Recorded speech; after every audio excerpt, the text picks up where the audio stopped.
Hello first semester. I hope आपको last class बहुत अच्छे से समझ में आया होगा, आपको कोई प्रॉब्लम नहीं हुई होगी।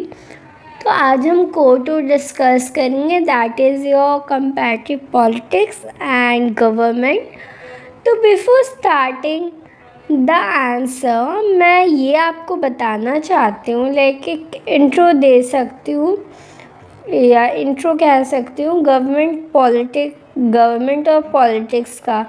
सो कंपैरेटिव गवर्नमेंट और कंपैरेटिव पॉलिटिक्स क्या होता है, उससे पहले हम गवर्नमेंट और पॉलिटिक्स का थोड़ा डिफ्रेंशिएट कर लेते हैं, ठीक है। सो गवर्नमेंट क्या होती है, लेट मी टेल यू। अब मैं आपसे पूछूंगी नहीं। सो देखो, गवर्नमेंट क्या होता है ना, जब हम किसी को वोट देते हैं, ठीक है, कोई भी पार्टी होती है, जब हम उसे वोट देते हैं तो वो पार्टी जो विनिंग पार्टी होती है वो फिर गवर्नमेंट फॉर्म करती है, ठीक है। तो गवर्नमेंट तो वो हुई। अभी पॉलिटिक्स क्या होती है, तो वो जो गवर्नमेंट में जो पार्टी के लोग होते हैं, ठीक है, जब वो लोग कुछ करते हैं, ठीक है, जो वो पॉलिटिकली वे में कुछ करते तो उन्हें पॉलिटिक्स कहा जाता है। सो ये डिफरेंस थी गवर्नमेंट की और पॉलिटिक्स की। तो अब ये कंपैरेटिव पॉलिटिक्स क्या है और ये कंपैरेटिव गवर्नमेंट क्या है, तो ये हम आंसर के थ्रू और अच्छे से जानेंगे, ओके। सो आपका क्वेश्चन है ये 10 मार्क्स के लिए, what is the comparative politics and comparative government, distinguish between comparative politics and government. So इस क्वेश्चन में आपको पहले दोनों के डेफिनेशन देने होंगे ऑफ कोर्स, एंड देन आप फाइनली उन दोनों का डिफरेंशिएट करोगे and finally conclusion. Comparative government क्या होती है? It is the discipline which discuss. So before that, discipline मतलब सब्जेक्ट होता है, ठीक है। तो यहाँ पर डिसिप्लिन का मतलब सब्जेक्ट है, दैट मीन्स ये जो पर्टिकुलर सब्जेक्ट है कंपैरेटिव गवर्नमेंट, वो क्या डिस्कस करती है, तो वो डिस्कस करती है, it is the discipline which discussed and analysis comparatively the structure and institution of the government of one country और more than one countries. That means ये एक ऐसी सब्जेक्ट है जो बहुत अच्छे से तरीके से हमें डिस्कस करके बताती है, हमें उसके बारे में बताती है, कंपेयर करती है। क्या कंपेयर करती है, तो कोई भी एक कंट्री के से दूसरे कंट्री का डिफ्रेंशिएट किस फॉर्म में, तो गवर्नमेंट के फॉर्म में, यानी कि कंपैरेटिव गवर्नमेंट हमें ये बताती है कि कैसे एक स्टेट का गवर्नमेंट दूसरे स्टेट की गवर्नमेंट से क्या डिफरेंस है, किस तरीके से डिफरेंस है, किस तरह से क्या क्या उसमें अलग अलग चीज़ें हैं। दैट मीन्स यानी ये गवर्नमेंट के लेवल तक ही डिफ्रेंशिएट करती है और एनालाइज करती है, ठीक है। और यहाँ पे एक कंट्री से हो भी सकते हैं या फिर दूसरे कंट्री से करती है।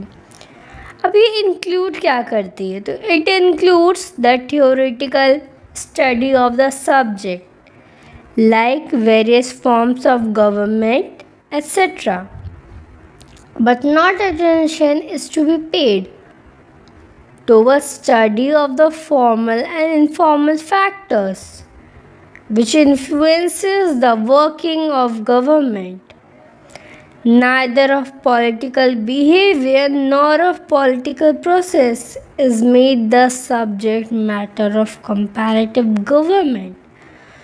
So basically इसके अंदर क्या आती है, तो ये थ्योरेटिकल स्टडी के टाइप में इस सब्जेक्ट को पढ़ती है, जिसमें बहुत सारे फॉर्म्स ऑफ गवर्नमेंट को ये अपने अंदर रखती है। पर अटेंशन यहाँ पे भी हमें देना है कि ये ना ही इनफॉर्मल फैक्टर्स को पढ़ेगी ना ही फॉर्मल फैक्टर्स को पढ़ेगी, ठीक है। इसके अलावा ये ना ही पॉलिटिकल बिहेवियर या फिर पॉलिटिकल प्रोसेस का सब्जेक्ट मैटर रखेगी। ठीक है, यानी कि कहीं ना कहीं कंपैरेटिव गवर्नमेंट सिर्फ गवर्नमेंट के ही चीज़ों को एनालाइज करती है और कंपैरेटिवली डिस्कस करती है। इसके अलावा वो इनफॉर्मल फॉर्मल वे में कहीं पे भी ये पॉलिटिकल बिहेवियर को डिस्कस नहीं करती है। तो that was it about comparative government. अब कंपैरेटिव पॉलिटिक्स देखते हैं वो क्या करती है। So it is the branch of social science which analyzes comparatively the different form of government of different। सो ये बेसिकली एक ब्रांच है। ब्रांच किसका है? तो सोशल साइंस का है। ये क्या एनालाइज करती है? तो ये अच्छे तरीके से कंपेयर करके डिस्कस करती है तो different form of government of different, that means ये हर एक तरीके के गवर्नमेंट को डिस्कस करती है, सिर्फ एक कंट्री से नहीं, अलग कंट्री से।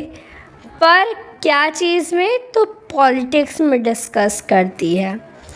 It is not concern only with the formal institution and political activities but also concerned with the subject matter like election। That means ये सिर्फ इस तक सीमित नहीं है कि इसको सिर्फ फॉर्मल इंस्टीट्यूशन के बारे में पढ़ना है कि क्या है, नहीं है, बट इसके अलावा ये अंदर के मैटर्स को भी जाके देखती है। पॉलिटिकल वे में ये अंदर के मैटर्स को जाके देखती है, जैसे कि election, electoral behavior, groups, non-government factors, language and religious organization, etc. and their impact on politics। That means ये politically way में जब ये देखती है तो ये सिर्फ ये नहीं देखती कि वहाँ पे इलेक्शन कब हो रहे हैं, इलेक्टोरल बिहेवियर को भी देखती है, कौन कौन से ग्रुप है, कौन कौन से नॉन गवर्नमेंटल फैक्टर्स है जो कहीं ना कहीं इन चीज़ों को शायद कुछ चेंजेस ला सकते हैं, और फिर इन सब का इम्पैक्ट जो पॉलिटिक्स में पड़ा उसके बारे में डिस्कस करती है। Not even that the language and also कोई अगर पार्टी है तो रिलीजियस ऑर्गेनाइजेशन से कैसे है, तो ये सारी चीज़ें कौन डिस्कस करता है? तो कंपेरेटिव पॉलिटिक्स। तो ये थी इन दोनों की डेफिनेशन। तो अब हम इन दोनों का कंपैरिजन देखेंगे।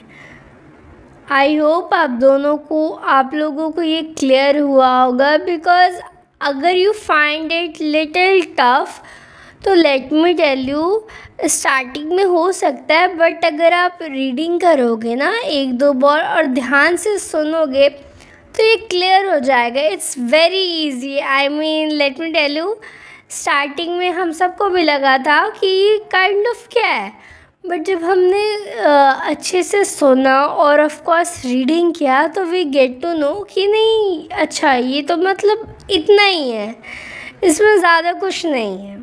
ओके, सब हम कंपैरिजन देखते हैं। Comparative government discusses the formal political institution of European countries and legal structure of their government। तो कंपैरेटिव गवर्नमेंट क्या डिस्कस करती है? तो वो फॉर्मल पॉलिटिकल इंस्टीट्यूशन को डिस्कस करती है। कौन से कंट्री के? तो यूरोपियन कंट्रीज़ के, और उसका लीगल स्ट्रक्चर कैसा होगा गवर्नमेंट का, ये सब डिस्कस करती है। जहाँ तक और in such comparative discussion we discussed about the different departments of government and also political parties, जिसमें वो क्या डिस्कस करती है? तो डिफरेंट जो डिपार्टमेंट होता है गवर्नमेंट को उसको डिस्कस करती है, और पॉलिटिकल पार्टीज़ के भी बारे में। Whereas comparative politics discusses comparatively the policies of government and comparative government is a part of comparative politics. ये तो हमें नई बात पता चली। तो कंपैरेटिव पॉलिटिक्स क्या डिस्कस करती है? तो उन सारे पॉलिसीज़ को डिस्कस करती है जो गवर्नमेंट ने बनाई है। Not even that, comparative government is also a part of comparative politics, यानी कि कंपैरेटिव गवर्नमेंट जो है वो एक पार्ट है। किसका पार्ट है? तो कंपैरेटिव पॉलिटिक्स का।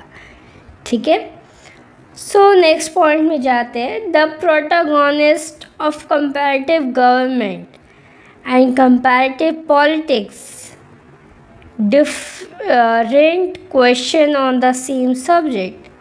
Comparative government discuss politics with the narrow and formal outlook. तो कंपैरेटिव गवर्नमेंट जब पॉलिटिक्स को डिस्कस करती है तो वो नैरो और फॉर्मल आउटलुक से, यानी कि ऊपर ऊपर से ही डिस्कस कर देती है। जहाँ तक whereas comparative politics discuss politics with much wider angle of view and formal and informal approaches are included.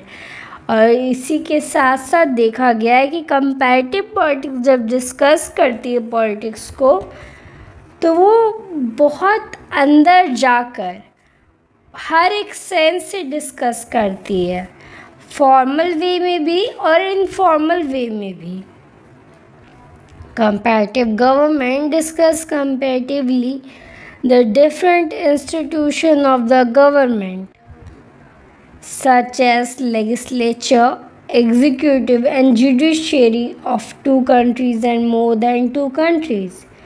तो कंपैरेटिव गवर्नमेंट डिस्कस करती है इंस्टीट्यूशन ऑफ गवर्नमेंट को, जैसे कि लेजिस्लेचर, एग्जीक्यूटिव, जुडिशरी, 2 से या 2 से ज़्यादा कंट्रीज़ के। But comparative politics discuss the different institution of government as well as the institution of politics such as pressure groups. यानी कि कंपैरेटिव पॉलिटिक्स सिर्फ डिफरेंट इंस्टीट्यूशन ऑफ गवर्नमेंट को डिस्कस नहीं करती, इनफैक्ट इसके अलावा वहाँ पे जो इंस्टीट्यूशन है पॉलिटिक्स के उसको भी डिस्कस करती है। यहाँ तक कि वो प्रेशर ग्रुप के भी बारे में भी जानती है। मैंने आपको लास्ट क्लास में प्रेशर ग्रुप के बारे में बताया था। तो ये प्रेशर ग्रुप क्या होता है? तो वो ग्रुप ऑफ पीपल होते हैं जो गवर्नमेंट को प्रेशर करते हैं, प्रेशराइज करते हैं ताकि वो उनकी डिमांड फुलफ़िल करे। जैसे कि एनजीओ हो गया या फिर कोई club, football club, national teams club, जो अपने मोटिव पूरा करने चाहते हैं, right. Discuss the political science in the disciplinary methods with the help of arts, science, psychology, statistics, etc. So comparative politics discuss करती है पॉलिटिकल साइंस को, तो किस किस तरीक़ों से? आर्ट्स के तरीक़ों से, साइंस के हेल्प से, साइकोलॉजी, स्टैटिस्टिक, इन सब तरीक़ों से वो डिस्कस करती है। But comparative government discusses the political science in disciplinary methods। तक देखा गया कंपैरेटिव गवर्नमेंट को, तो वो सिर्फ पॉलिटिकल साइंस को इन डिसिप्लिनरी ही मेथड से डिस्कस करती है। Comparative government discuss the political science in the monographic type, but comparative politics discusses the political science in the multigraphic type। तो जहाँ तक देखा गया है कंपैरेटिव गवर्नमेंट, तो वो पॉलिटिकल साइंस को सिर्फ मोनोग्राफिक टाइप, यानी कि वो सिर्फ एक तरीके से ही डिस्कस करती है। जहाँ तक कंपैरेटिव पॉलिटिक्स की बात है, वो मल्टीग्राफिक टाइप है, यानी कि वो हर तरीके से डिस्कस करती है उसको। So that was it. और यही था आपका ये 10 मार्क्स का क्वेश्चन का आंसर, एंड आई होप आपको ये समझ आया होगा। तो let's move on to the conclusion. From the above discussion at last we can conclude that comparative government and comparative politics are the parts of comparative methods, but comparative politics discuss the political science in the wider manner than the comparative government. So it is more acceptable than the comparative government. That means आप ये कहना चाहते हैं, conclusion से हमें ये पता चल रहा है कि चाहे जितने बातें हैं हमने की नहीं डिस्कस की, उन सब से पता चला है कि कंपैरेटिव गवर्नमेंट और कंपैरेटिव पॉलिटिक्स दोनों ही पार्ट है किसके, तो कंपैरेटिव मेथड्स के। बट इन सब के अलावा हमें ये पता चला है कि जो कंपैरेटिव पॉलिटिक्स है वो पॉलिटिकल साइंस को और अच्छे से हर बड़े तरीके से डिस्कस कर रही है रैदर देन कंपैरेटिव गवर्नमेंट के। सो इसीलिए कहीं ना कहीं कंपैरेटिव पॉलिटिक्स को ज़्यादा एक्सेप्ट किया जा रहा है रैदर देन कंपैरेटिव गवर्नमेंट। तो यही था आपका आज का लेसन। आई होप आपको ये समझ में आया हो, and if you find any problem please feel free to ask, and आप व्हाट्सएप का ग्रुप मेरा ज्वाइन कर सकते हो फॉर फर्दर इंफॉर्मेशन। एंड आपकी वीडियोस जब भी लेसन्स आएंगी वो 8 बजे आएंगी। So I hope you have a good day ahead. Thank you, bye bye.